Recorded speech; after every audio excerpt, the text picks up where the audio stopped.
esto se desencadenó en que tuve 12 episodios de suicidio. Quisiera tener una vida normal.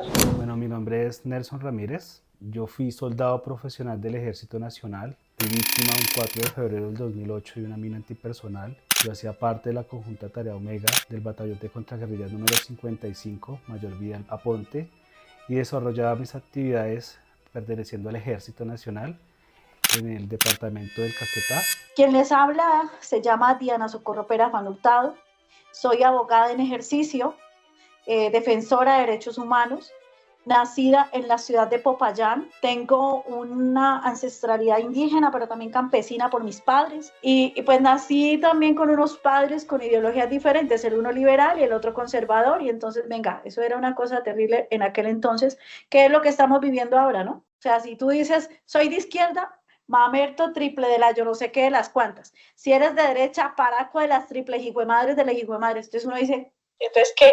Nos están quitando la identidad política por la polarización. Pierdo la pierna derecha en operaciones que se adelantaban en contra de Raúl Reyes y pues actualmente soy padre de familia y realmente me dedico a ser director del Club Héroes de Honor, una organización que está conformada por militares que fueron parte del Ejército Nacional y que al igual que yo también perdieron una de sus piernas por causa de minas antipersonales. Tengo 30 años de un recorrido social con el movimiento indígena, pero también con el movimiento campesino, con lo que es la protesta social. Representé a Colombia en el CAPAC, Consejo Andino de Productores de Hoja de Coca en Bolivia. Yo tengo una tendencia centro-derecha. Hay heridas que no han sanado, hay resentimiento social y eso ha generado que algunos abogados como el colectivo José Alvear Restrepo maquille verdades, cambie las realidades, pero eso facilita que si yo tengo una herida, si yo tengo un resentimiento, pues yo necesito adoctrinarte para que eso se me convierta en algo de masa y más crean en lo que yo estoy diciendo, en mi postulado, y empezamos a crear lo que es el movimiento del Comité de Integración del Macizo, que se une con el CRIC, que en el 99 el CRIC tiene su resolución como autoridad indígena después de un paro, y comenzamos un debate en contra de los postulados sociales, porque hemos encontrado que la dinámica social del movimiento indígena tiene mucha relación con el movimiento al socialismo, que es del MAS, de Evo Morales. Yo recuerdo mucho en el mes de febrero empezamos a hacer muchas movilizaciones de operaciones especiales en el departamento del Caquetá.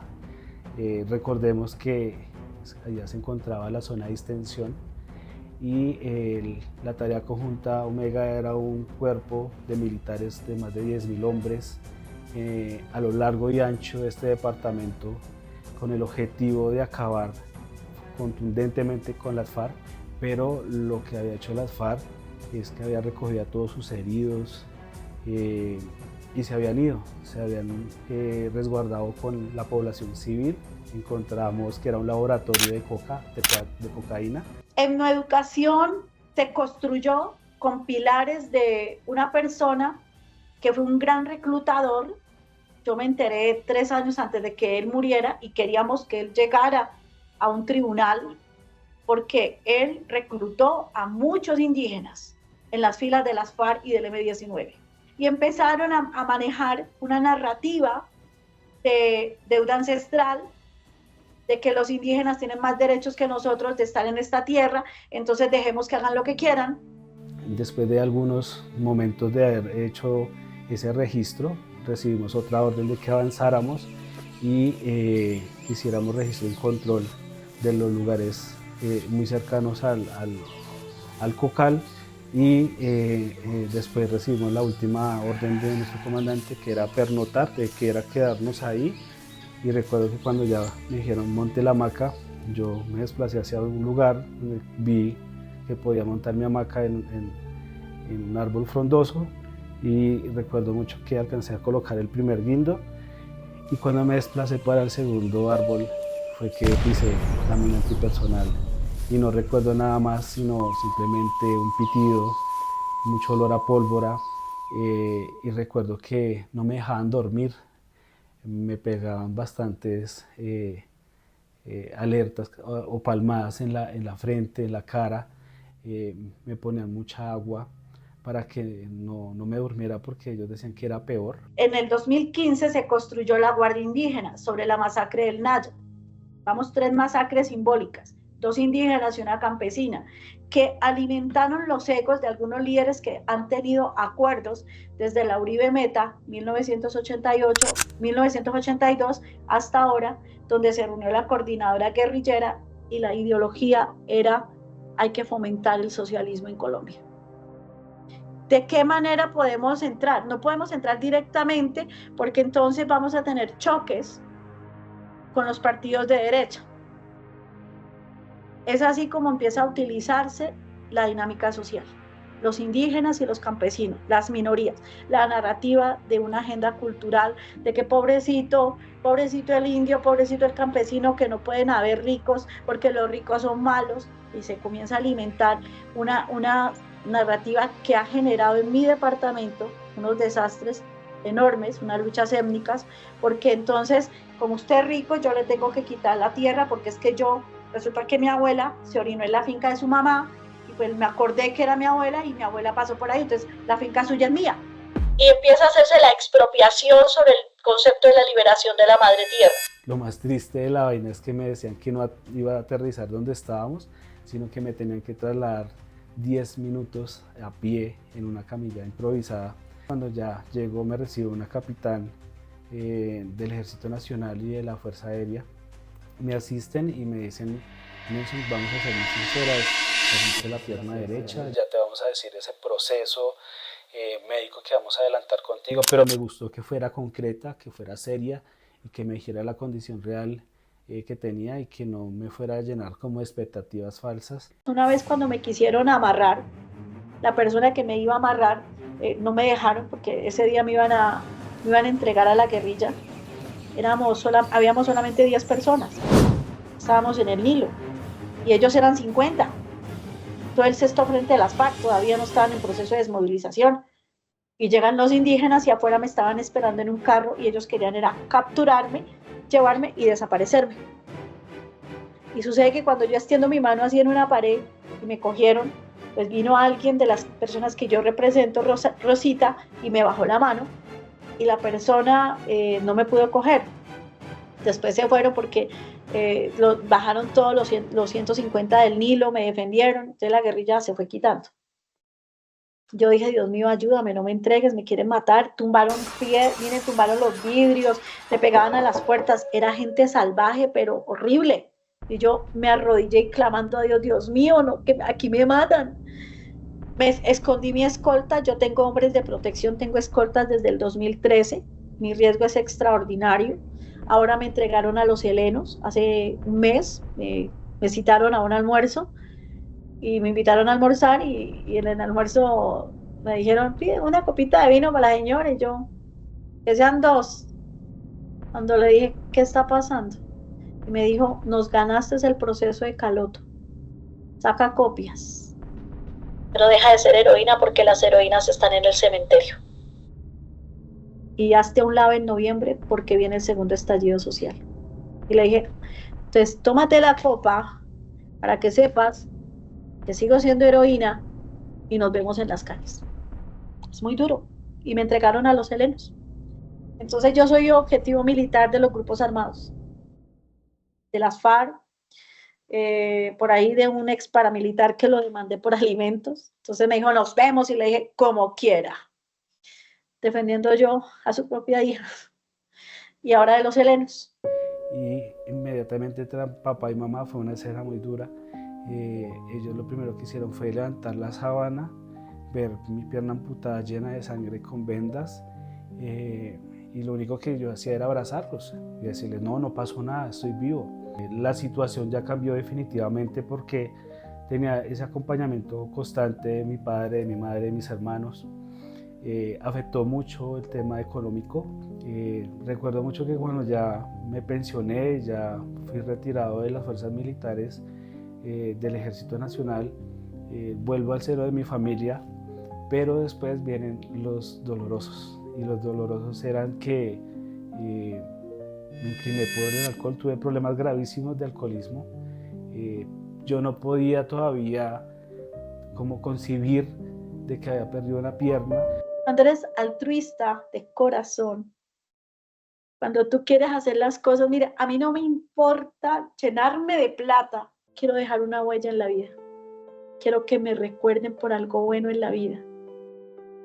Que he visto la muerte muchas veces, sí, Alice, muchas. No pasa nada, si quieres, respira. Quisiera tener una vida normal. Quisiera ver a un hijo tranquilo, proyectándose, no con el temor de que en qué momento su padre, que tiene diferencias políticas con su madre, la va a matar y que él tenga que huir. El precio que he pagado por todo esto es familia, es la familia. También recuerdo mucho que mi mamá lloraba y muchas de esas veces yo la escuchaba y eso a mí me desmoronaba. O sea, yo decía, esto no es solamente haber pisado la mina, esto va mucho más allá. Y esto afecta mucho más a la familia porque yo me volví en una carga económica. Para donde yo tenía que ir teníamos que desplazarlos en un taxi porque yo andaba en silla de ruedas. Y era muy complejo porque mi papá pues no podía con todos los gastos económicos. Yo empecé a tomar y a tomar con mis amigos y llegaba a horas altamente a la casa y llegaba en unas condiciones terribles. Y esto se desencadenó en que tuve 12 episodios de suicidio. Atenté con mi propia vida porque ya no quería vivir, ya no quería saber nada de nada. Me sentía que me había convertido en una carga más para la familia. Es decir, quisiera tener una pareja, hablar con alguien. Pero alguien dijo, una mujer como tú no se puede querer. Porque mi sed de justicia es más grande que el amor como tal. Impedir reclutamiento de menores, atacar la agenda socialista tiene un precio. Nos tocó salir del Cauca. Yo vivo acá en Bogotá, yo voy, de por sí dentro de 3 días voy al Cauca, pero tengo que ir de incógnito. No puedo saludar a mi hermano, yo tengo un solo hermano, somos muy parecidos. Él va a la iglesia a la que asisto yo asisto a la iglesia ministerial, que dicen que es la iglesia de Elmira, ¿sí? Donde Dios habla. ¿Qué me ha sostenido, muchachos? Dios. De resto nadie más. Cuando recién mi mamá llegó a Bogotá, cuando eso fue en el 2019, la iban a secuestrar, yo la iba a visitar. Ella vive en Ferias y se la iban a llevar, y mis hijas corriendo a salvar a mi madre cuando veíamos nosotros que era indígenas con guerrilla. Cuando mi hijo tiene que estar, llevamos 2 semanas que nos vemos esporádicamente por las recientes amenazas que recibió. Yo creo que de una u otra forma me apegué a Dios y dije como que esto no puede seguir así y decidí dedicarme a trabajar. Ahí fue cuando ya empezaban a venir mis hijos con otras parejas que tuve.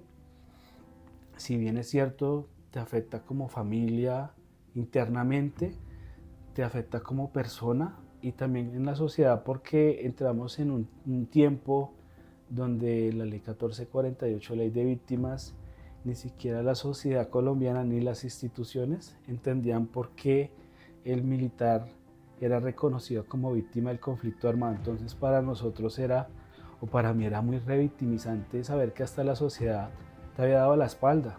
Y yo diría que para que todo esto no fuera en vano, nada se hubiera podido mejor alcanzar si no fue porque hace muy poco me acreditaron como el primer militar de Colombia, después de un acuerdo de paz, como acreditado por la Jurisdicción Especial para la Paz por un caso de mina antipersonal en el macrocaso 10, Yo creo que esto es un gran logro y también sean políticas públicas que tengan incidencia a nivel nacional y que le permitan definitivamente al militar, al policía que ha sido víctima del conflicto y a su familia el reconocimiento y toda esa reparación integral a la cual tenemos acceso por la Ley 1448, pero también dentro del sistema integral de verdad, justicia, reparación y no repetición.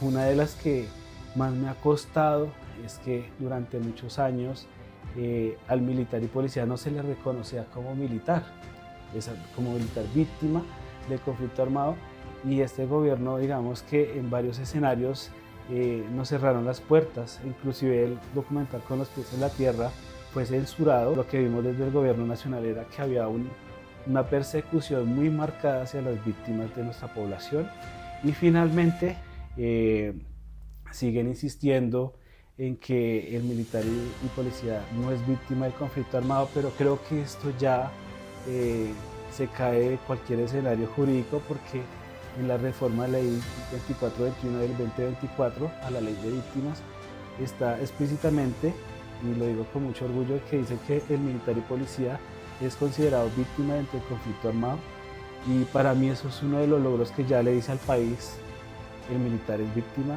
punto. Entonces creo que mi postura ante el gobierno es que ha sido una persecución muy marcada, ha sido una invisibilización total y ha sido una revictimización, y los espacios de participación durante este gobierno han sido muy pocos. Cuando ustedes los inviten a reuniones de izquierda, no vayan. Piensen en su mamá, piensen en su papá, piensen en su familia y no vayan, porque cuando usted acepta, así sea por curiosidad, usted está dando el paso a que destruyan su familia.